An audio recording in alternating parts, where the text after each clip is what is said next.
خاندان کو सब्र दे और हम पूरी कोशिश करेंगे इंशाल्लाह। मैं इस हल्के से हमारा हल्का है, हमारा मैं मियाँ साहब, हम सब जो भी उनके लिए फैमिली के लिए कर सकते हैं उनके लिए हमेशा अवेलेबल हैं। एक मिनट मुझे बात खत्म कर लें। ये वो बात है जो सारे सियासतदान करके गए, पहले अब आप उन सवालों का जवाब देंगे। देंगे आप ये बताएं, 3.5 साल आपकी हुकूमत रही है, इमरान खान साहब ने क्या किया है सहाफियों के लिए? आपने सहाफियों के जनाजे भी आने सिर्फ अफसोस करने, आज इस बात का हमने जवाब नहीं, आज तक बेल बोर्ड नाफिज नहीं हुआ। हमें हुकूमतों की तरफ से मदद नहीं चाहिए। इस आप वक्त जो इदारों के मालकान हैं, आप उनसे क्यों नहीं मीटिंग करते कि वो इस तरह का जो जर्नलिस्ट शहीद होता है, वो मालकान जो है वो उसको दे 5 करोड़। हमें आपकी इमदाद नहीं चाहिए।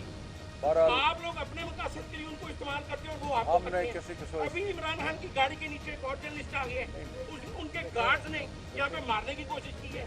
इसी तरह सदर जो है वो जहाँ हुई है। अच्छा सुन लो ना आप बात। जवाब दें कि 3.5 साल आपने साथियों के लिए क्या किया? बात ये है कि आप सिर्फ ये बताएं। बात ये है कि मालिकान के साथ वेज बोर्ड के लिए हमारी कोशिशें जदोजहद जारी है ये तो पुरानी बात है। और इसके लिए इंशाअल्लाह ताला पहले भी हमारी हुकूमत ने बड़ी कोशिश की कि वर्किंग जर्नलिस्ट जो है, हमारा जो नस्बुल ऐन क्या है कि वर्किंग जर्नलिस्ट जो है ना उसको अपने तनख्वाह मिले और उसके मिले, लेकिन ख़ास तौर पे उनकी वर्किंग कंडीशन जो है वो बेहतर है। तो हम दुआ करते हैं और हम मेहनत भी करेंगे और हम उनके बच्चों का भी ख्याल करेंगे और हमारी कोशिश ये है कि सारे वर्किंग जर्नलिस्ट के लिए जो हालात हैं, जो काम करने के हालात हैं, वो आगे से बेहतर। जर्नलिस्ट के जनाजों पे आने की रवायत को बदलें, उनके लिए कोई हकीकी मायने में कुछ करना है तो ठीक है, आप सही कह रहे हैं। लेकिन ये बड़ा अफसोसनाक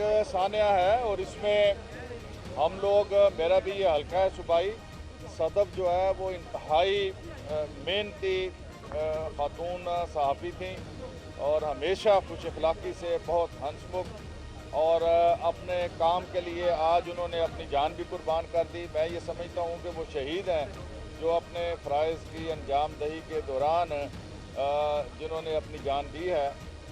हम सब उनके घर वालों के दुख में बराबर के शरीक हैं और हमारी दुआ है अल्लाह ताला उन्हें जन्नतुल फिरदौस में जगह अता करे, उनके बच्चों के लिए और उनके जो पीछे वर्सा हैं उनके लिए सब्र जमील की दुआ भी करते हैं। और जो कुछ हमसे बन पड़ेगा इंशाअल्लाह पार्टी की सतह पे हम उसका 1-2 दिन में ऐलान भी और हम उनके लिए हर वक्त अवेलेबल हैं। शफकत साहब ये बताइएगा कि अब इस जो हादसा हुआ ये वाला, इसके बाद ख़वातीन के लिए जो सहाफ़ी हैं उनके लिए क्या इक़दाम किए जाएंगे? क्योंकि लॉन्ग मार्च यदि कंटिन्यू रहेगा तो क्या इसी तरह के हादसा जो है वो ख़वातीन सहाफ़ियों के साथ पेश आते रहेंगे?